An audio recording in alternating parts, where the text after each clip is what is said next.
सभामुख महोदय, मेरा केही प्रश्नहरू छन्। म आफ्नो विचार राख्नुभन्दा प्रश्न राख्न चाहन्छु।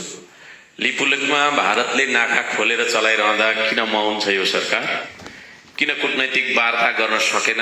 हस्ताक्षर बिनाको कूटनैतिक चिल्केटो नोटको भरमा किन चुप्पी साँधेर लुकेर बसेको छ यो सरकार? नेपाली सेनालाई सीमा रक्षामा त्यता पठायो कि सुकुम्बासी बस्तीमै दादागिरी देखाउँदै बस्यो?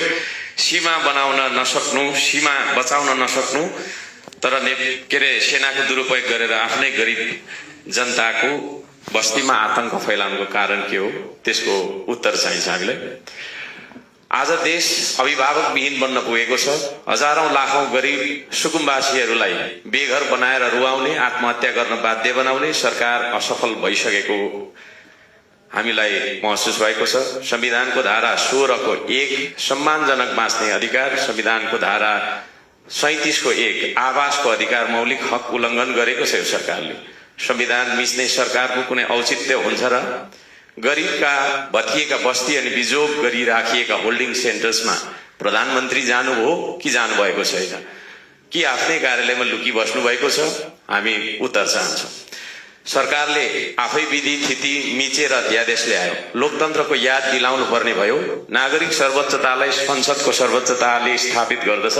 संसद छल्नु भनेको जनमत नमान्नु हो, लोकतन्त्र नमान्नु हो। विधि र थिति बसाउन किन सकेन यो सरकारले?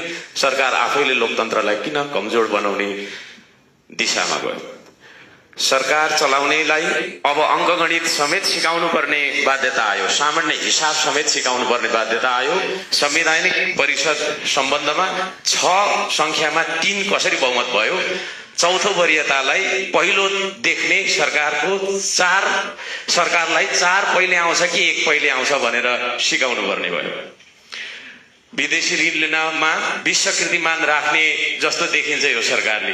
बिना योजना विदेशी ऋण ल्याउने सरकारले पछि आफैले व्यक्तिगत रूपमा ऋण तिर्ने हो कि आम जनताले तिर्ने हो? ऋणको प्रस्ताव संसदमा पेश गरेर घनीभूत छलफल गर्नुपर्छ कि पर्दैन? सांसदहरू मार्फत सम्पूर्ण नेपालीलाई औचित्य पुष्टि गरेर बुझाउनु पर्छ कि पर्दैन? बजेट बनाउँदा प्रतिपक्षी दलहरूसँग छलफल गर्नुपर्छ कि पर्दैन? कि एकलौटी स्वेच्छाचारी बनेर बजेट ल्याउने हो? के यो सरकार र सरकारमा बस्नेहरूको गोजीको पैसा हो यो?